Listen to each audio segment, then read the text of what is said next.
자, 5단원의 마지막 디딤 영상입니다. 3단원 열에너지의 이용이고요. 자, 이 부분은 그 전보다는 조금 쉽게 공부를 할 수 있을 것 같아요. 왜냐하면 실생활에서의 열에너지 이용이라는 거랑 그리고 열에너지를 어떻게 하면은 효율적으로 사용할 수 있는지 거기에 대해 배워보는 거거든요. 그래서 조금은 아마 쉽게 다가올 거예요.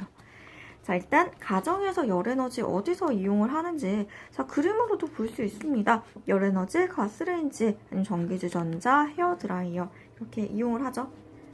전기나 연료를 사용하여 열에너지를 발생시켜 난방을 하거나 온수를 얻는다. 냉장고나 에어컨의 경우 열에너지를 빼앗아 외부로 내보내 온도를 낮춘다.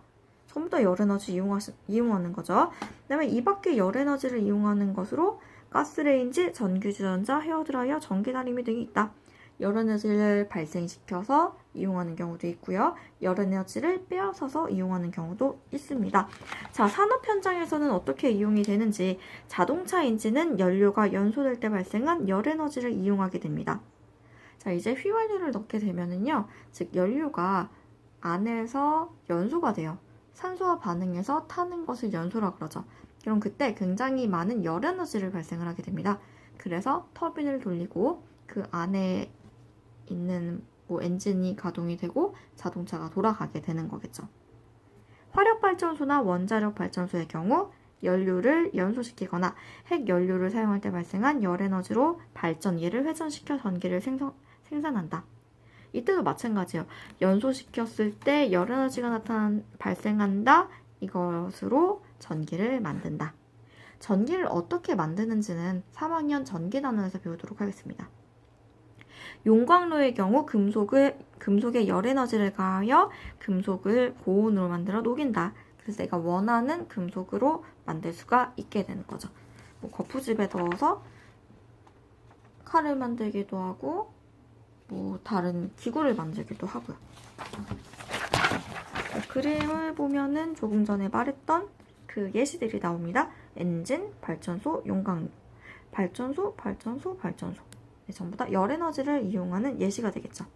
자, 그런데 열에너지를 사용을 하게 되면 문제점이 등장을 합니다. 자, 많이 들어보셨을 거예요. CO2 줄이기 캠페인, 대중교통을 이용합시다 라는 그런 캠페인들 꽤 많이 보셨을 텐데요. 열에너지를 사용하게 되면 이제 문제가 많이 발생을 하게 돼요. 예를 들면 이산화탄소 발생이 증가하여 지구 온난화 현상이 나타난다. CO2가 많이 발생을 하게 되면은요, 그 이산화탄소 성질이, 그러니까 이산화탄소가 CO2예요? 혹시 모르시는 분 계실까봐. 자, CO2가 발생을 하게 되면은 얘가 어떤 성질이 있냐면 에너지를 가져가고 다시 에너지를 잘 내놓질 않아요. 즉 열에너지를 흡수하는 성질이 있어요. 그러면 계속 흡수해요. 지구는 뜨거워지겠죠. 지구가 따뜻해지는 그런 온난화 현상이 나타난다. 자, 그것에 따라서 기상이변들이 나타나고 있어요. 북극에 있는 빙하가 녹게 되고요. 비가 내리지 않던 지역에 폭우가 쏟아지기도 하고요. 눈이 내리지 않던 지역에 눈이 많이 내리기도 하고요. 그래서 요즘에 많이 환경 문제로 이슈화 되고 있는 부분이죠. 대책은 수력, 태양열 등 신재생에너지 사용을 늘리고, 자, 신에너지, 새로운 에너지, 재생에너지, 다시 쓸 수 있는 에너지입니다. 이산화탄소의 배출을 줄이기 위해서 노력해야 된다. 자, 스스로 확인하기 문제는 스스로 해주시면 되고요. 자, 그 다음에 두 번째 단원입니다. 열에너지의 효율적인 이용. 자, 일단은 단열재라는 거를 알아야 되는데요. 단열재는 뭐냐면 열을 차단하는 거예요.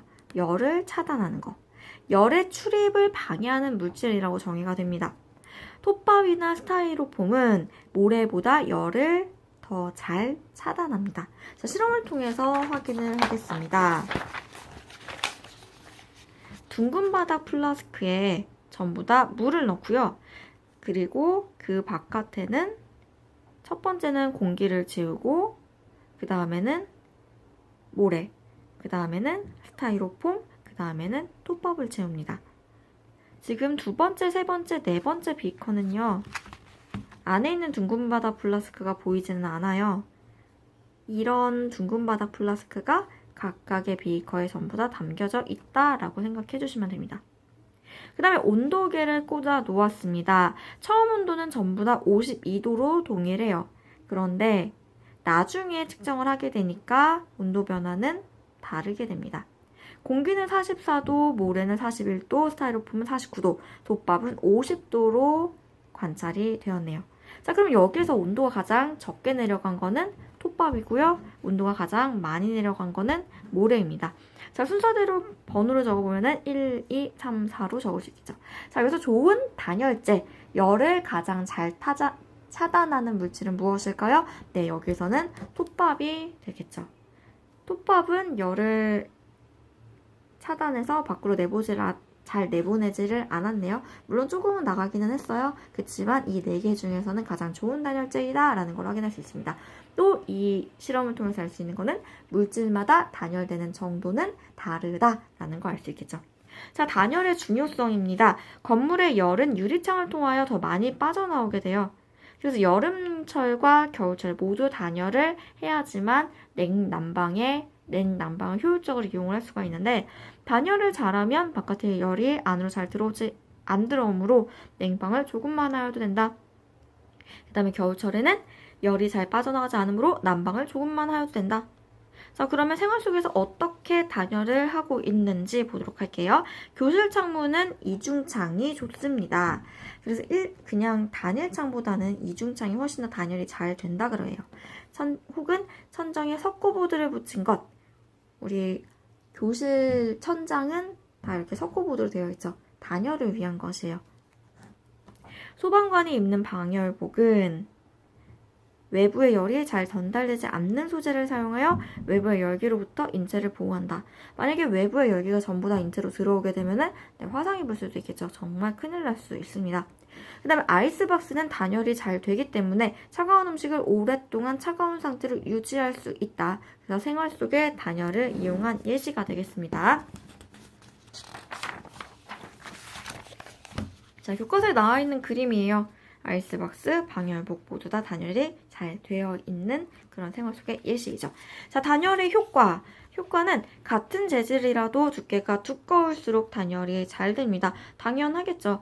얇은 옷보다는 두꺼운 옷이 훨씬 더 단열이 잘 되겠죠. 그 다음에 두꺼운 옷을 한 벌 입는 것보다 얇은 옷을 겹쳐 입으면 훨씬 더 따뜻하다 그래요. 왜냐면은요, 옷 사이에 공기층이 만들어져서 열이 밖으로 잘 전달되지 않기 때문이다 라고 하네요. 자, 그리고 우리가 방한복으로는 솜털, 생물, 새라든지 동물의 털이 들어간 그런 옷을 많이 입게 되잖아요. 이 원리는 그 털 사이사이에 공기층이 있어서 단열 효과가 높아진다라고 하네요. 자, 보온병인데요. 보온병의 구조를 잠깐 확인을 하도록 하겠습니다. 자, 일단 보온병은 보통 제일 바깥쪽은요, 스테인리스 재질로 이루어져 있어요. 혹은 은박 재질로 이루어져 있는데요. 이런 스테인리스 재질 혹은 은박. 자, 스테인리스는 우리 급식실에서 먹는 그 컵 생각하시면 돼요. 그런 재질로 제일 바깥쪽이 이루어져 있고요. 그 다음에 이중 유리로 이루어져 있습니다. 자, 이중 유리 사이에는 아무것도 없어요. 공기조차 없어요. 그것을 진공 상태라고 합니다. 자, 진공 상태예요. 그리고 이 안쪽에는 우리가 원하는 액체를 넣게 되는 거죠. 자, 그러면 왜 이렇게 만들었는지 보도록 하겠습니다. 자, 일단 열 전달 방법을 다시 한번 복습을 할게요. 열 전달 방법에는 3가지가 있었습니다. 대류, 전도, 복사. 자, 대류의 경우에는요, 액체와 기체에서 주로 발생을 하고요. 그 다음에 전도는 고체입니다. 복사는 매개체가 전혀 필요 없어요. 그래서 태양 에너지가 지구로 도달할 수 있는 이유는 그 열 전달 방법은 복사에 의해서 그 열이 전달이 되는 거죠. 자, 그렇다면 다시 보온병으로 가겠습니다. 스테인리스로 만드는 이유는요, 복사가 안 되게 하려고 막는 거예요. 밖에 이제 태양 에너지가 들어오는 게 이 은박 또는 스테인리스로 차단이 되는 거죠. 자, 그 다음에 유리로 만들어졌고요. 안에는 진공입니다. 자, 진공이라는 건 아무것도 없다 그랬어요. 자, 아무것도 없게 되면은 대류와 전도는 일어날 수가 없게 되겠죠. 대류와 전도는 반드시 매개체가 있어야지 돼요. 기체라든지 고체라든지 액체란 매개체가 있어야 되는데 매개체가 전혀 없다라는 거는 대류와 전도가 일어날 수 없다라는 거겠죠.